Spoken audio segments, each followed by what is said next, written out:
Ayan, dahil hindi ka rin naman nagtutupi, babasahan na lang kita ng mga magagandang salita. Okay.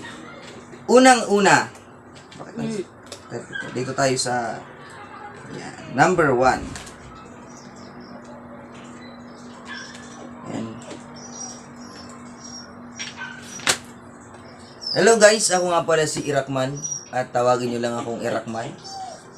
Ang walang ibang napakagwapong Bicolano. Shout out sa aking mga kabikol. Gwapo ka? Siyempre. Ayan, babasahin ko ito ng Tagalog at itatranslate ko sa English. Yes, I will try to translate it in English language. You know what I mean? Yes. Yes. Okay, I'll start now. Number 1. Ang kahabaan ng buhay ng isang tao o ng isang buhay ay hindi nasusukat sa pamamagitan ng kung ano ang natamo ng isang tao sa buong buhay niya. Sa makatuwid, dahilan sa ang kalaban ng buhay mo ay ang panahon. Kaya huwag mong sayangin ang buhay nang wala kang nagagawang kabutihan. It means in English, if the highway is so long, your life not measuring the pamamagitan. Okay, pass. Let's proceed to the number 2. Okay? Sa bawat segundo, Ang naintindihan ko lang doon, highway. Isa kahabaan Kahabaan, highway. Okay, let's proceed to the number 2. Sa bawat segundo, piliin mong gumawa ng mas maraming kabutihan. In English, if 1 second of your life, just choice, Every second.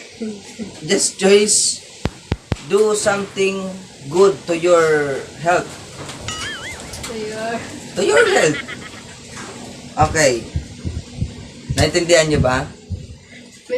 Number 3. Number 3. Ako wala Sa isang maalam at matalinong tao, ang panahon ay napakahalaga tulad ng isang diamante. Subalit, ang isang hangal na tao, ito ay tila isang dakot lamang ng putik na walang munti mang kahalagahan. In English, if you're smart or globe, there's no there's no signal because the weather is so good. It's so good or bad? It's so good because they have a typhoon. What the name of typhoon? Si Paing. Paing. Yes. Paring Paing. Yeah, that's okay. Did you understand what I'm saying? Slide. Okay. That's good. That's good. Okay. Let's go to the number 4. Kung kakayanin nating panatilihin na magkaroon ng palagi. Okay.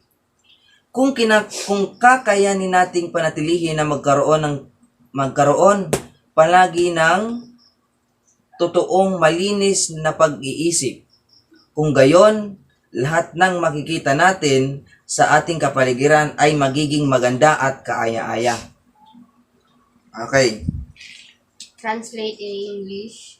If you maintain the thinking of your mind is very clean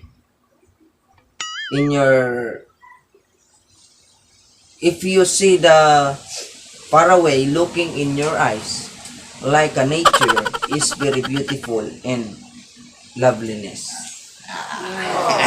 Loveliness lang yun. Yes. Tsaka yung beautiful. Siyempre ako yun.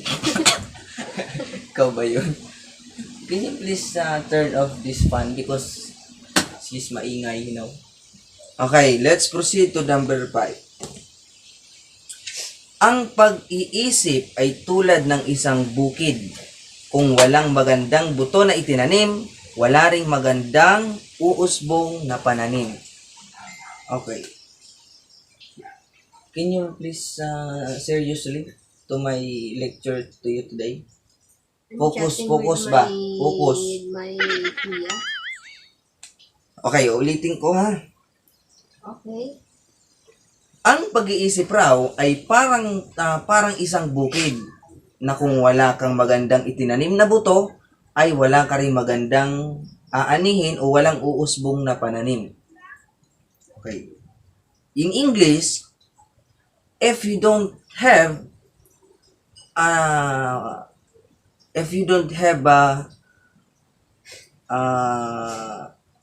Pass.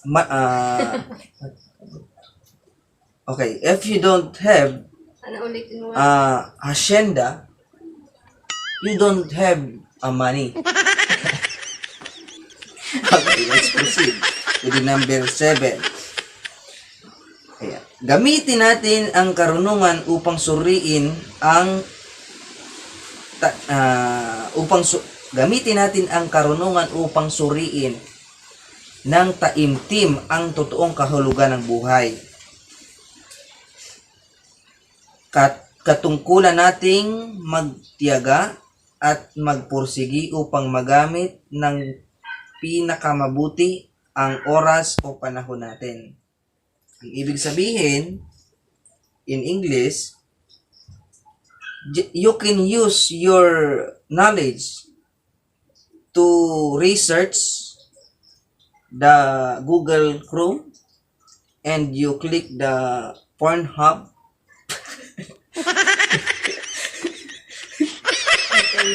Internet. Yes. If you don't, kaya nga nasabi dito kanina sa number 2, na if you globe or smart, You have no internet you don't have an internet connection. Okay. Okay guys, maraming salamat. At kung gusto nyo pa ng mga kaalaman sa buhay ninyo, mag-comment lang kayo sa baba. At tiyak na marami kayong malalaman tungkol sa buhay-buhay natin. May natutunan ba kayo? Basta ang lagi nyong tatandaan, na gumawa kayo ng mabuti para lahat tayo ay mabuti. Diba? Huwag kang mga away ng tao. Mag-invite ka. Tukuntay kang Sige na. Ay, nakabidyo pa kayo.